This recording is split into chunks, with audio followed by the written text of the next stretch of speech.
On December 13th, 1991, a Friday afternoon, 16-year-old Sarah Yarborough was the epitome of a bright, promising young woman.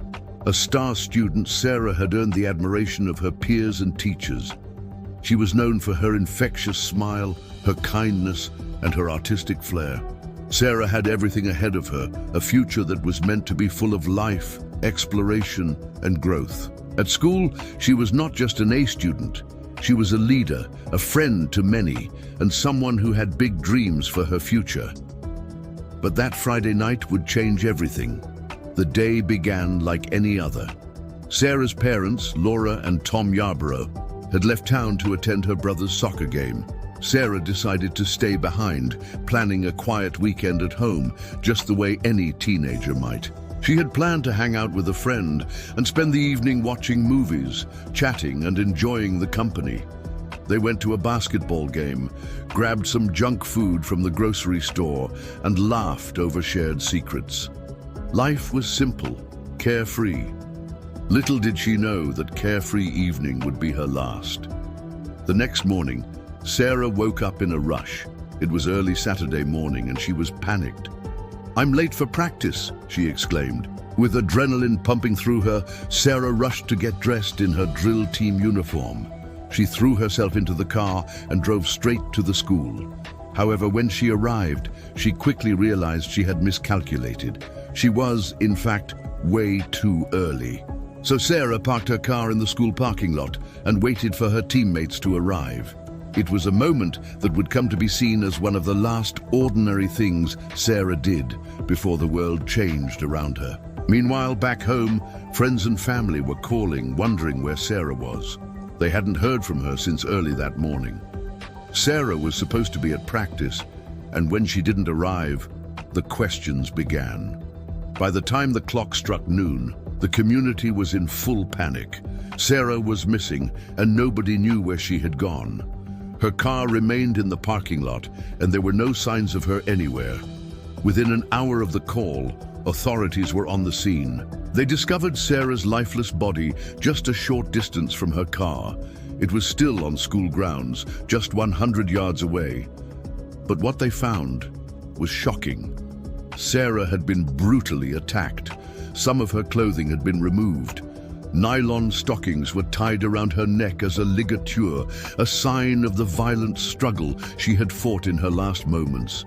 She had clearly fought for her life, but the predator had overpowered her.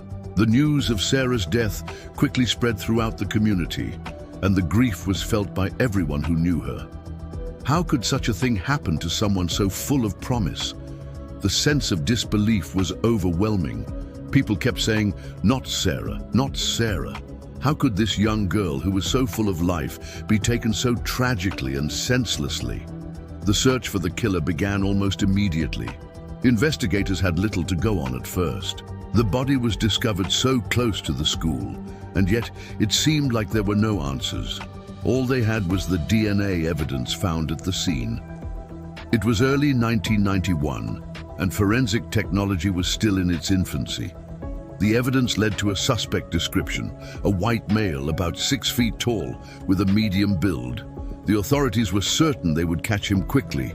They had the evidence, they had a witness who could describe the man.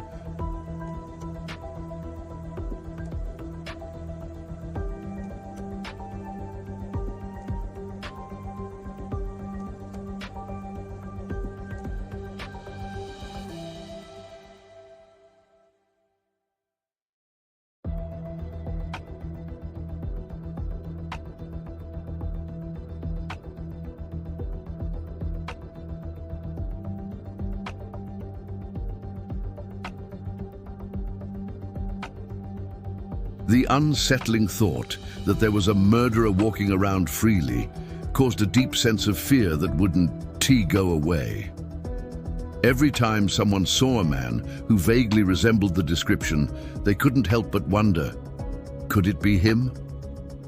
Days turned into weeks and weeks into months, but despite all the evidence and leads, the case seemed to stall. The suspect had not been found. The fear continued to grow. People began looking over their shoulders, wondering if they would be next. The community felt unsafe, haunted by the specter of an unknown killer. Despite the high hopes that law enforcement had when the case first began, the pressure began to mount and the investigation became a race against time. But the case was not forgotten. Investigators worked tirelessly, following up on every lead, looking at every possible suspect. There were no breaks, but there was still hope. It wasn't until 1993 that a new forensic breakthrough would give the case a fresh perspective. Forensic DNA technology had advanced.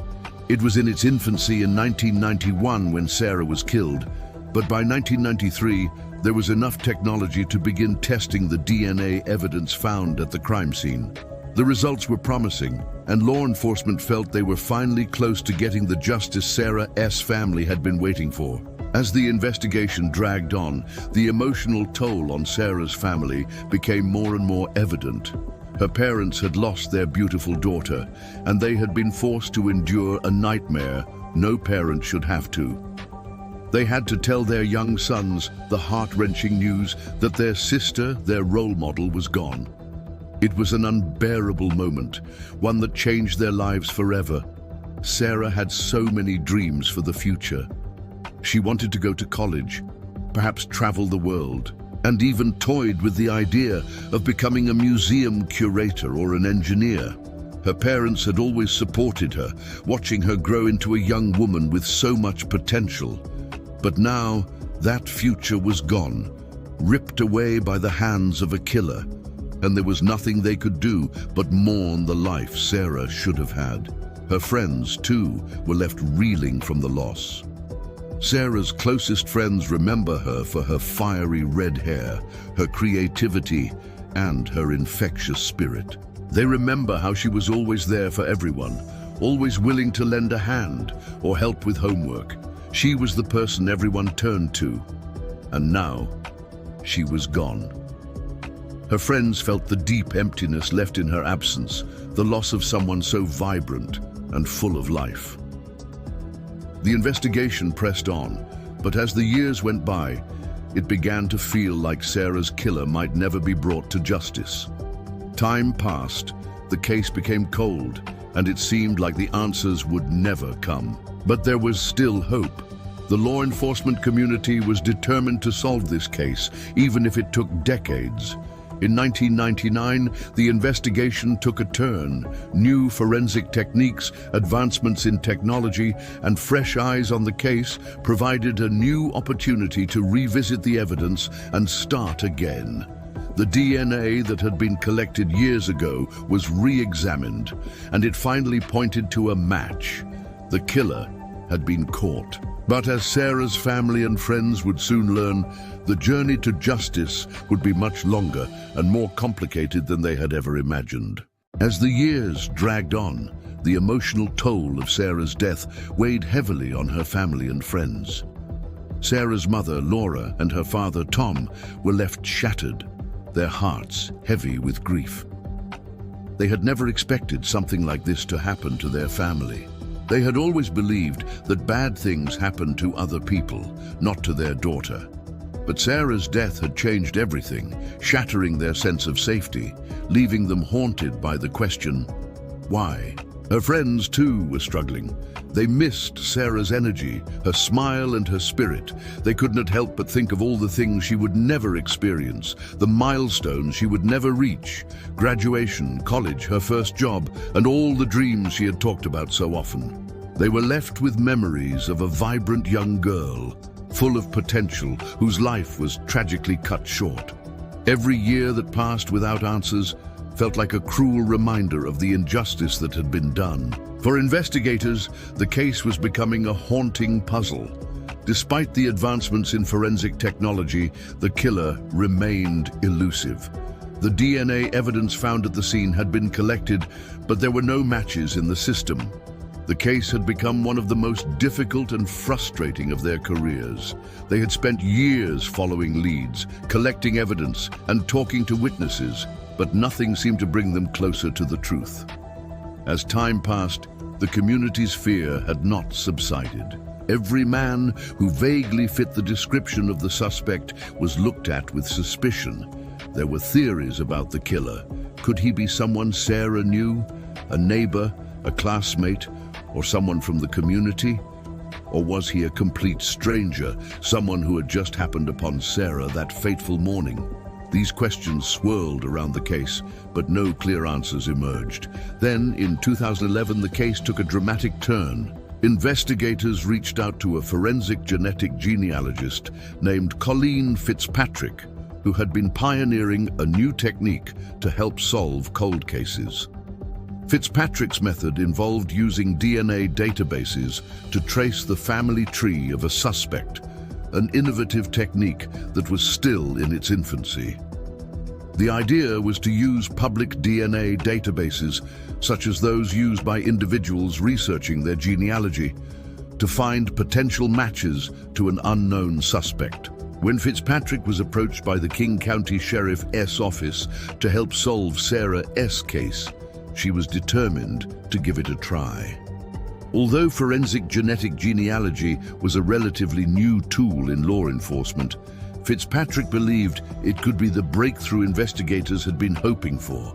She began working with the DNA from Sarah's case, tracing the family tree of the killer's relatives to see if there was any connection. The first breakthrough came when Fitzpatrick traced Sarah S. killer SS family tree back to a man named Robert Fuller. Fuller's ancestors had come to America on the Mayflower, and Fitzpatrick was able to find numerous family members connected to his lineage. At first, investigators thought this might be a breakthrough, but there was a catch. One of the most prominent family members with the name Fuller was Bill Fuller, a close family friend of the Yarboroughs. He had been one of the people who helped spearhead the memorial to Sarah. Bill Fuller was an unlikely suspect. He didn't fit the physical description of the killer, and his age didn't match either. He was in his late 70s by then, much older than the description of the man Sarah's friend, Drew Miller, had seen. He fully cooperated with police, giving them a DNA sample. It came back clear he was not the killer. Still, Fitzpatrick was undeterred. She knew the killer was somewhere in the Fuller family tree. So, she continued her research, determined to find the connection. Over the years, she honed in on two distant cousins of Bill Fuller, Patrick and Edward Nicholas. Patrick, who was now 59 years old, was living a solitary life in a small town near Federal Way. He worked at an auto parts store and didn't have many friends or acquaintances. The more Fitzpatrick looked into him, the more it seemed like the case was moving closer to an answer. Detective Free, one of the officers who had worked on Sarah's case from the beginning, was eager to follow this lead, but they still needed to get a DNA sample from Patrick Nicholas to confirm whether he was their man. In late September 2019, undercover detectives began to surveil Patrick. They knew they had to tread carefully to get the evidence they needed without tipping him off. It was a simple moment, but one that would become crucial. Detectives saw Patrick throw a cigarette butt on the ground at a laundromat. This seemingly inconsequential action would lead to the breakthrough they had been waiting for. The detectives retrieved the cigarette butts, which were sent for DNA testing. The results confirmed what they had hoped for. The DNA matched. Patrick Nicholas was the man responsible for Sarah's murder. When Drew Miller, who had seen the killer in the school parking lot all those years ago, saw the photo of Patrick Nicholas, he immediately recognized him. He was certain that this was the same man who had terrified him and his friend that day. The same man who had stood silently in the bushes, staring at them before walking away. For Drew, the recognition brought a sense of relief, but it also opened up old wounds. The killer was finally in custody, but the trauma of that day would never fade. For Sarah's family, the news of the arrest brought mixed emotions. There was a sense of closure, but there was also anger and sadness. Sarah's mother, Laura, cried when she heard the news. The grief they had carried for decades began to lift, but it was replaced with a new pain. The realization that Sarah S. killer had been free for so long. There was also the question of how many other victims there might have been. Had Patrick Nicholas hurt others during the years he had remained undetected? As the trial approached, the families of Sarah's friends and loved ones braced themselves for the emotional toll it would take to face the man who had taken so much from them. The trial was set to begin in early 2023, more than 30 years after Sarah's death. It was a long-awaited moment of justice, but also a deeply painful one. Sarah's friends and family gathered together in the courtroom, supporting each other as they prepared to face the man who had ruined their lives. The courtroom was tense as the trial began. Patrick Nicholas, now 59, showed no emotion as the evidence was presented. The prosecution's case was strong, built on years of hard work, the tireless pursuit of justice, and the groundbreaking use of forensic genetic genealogy.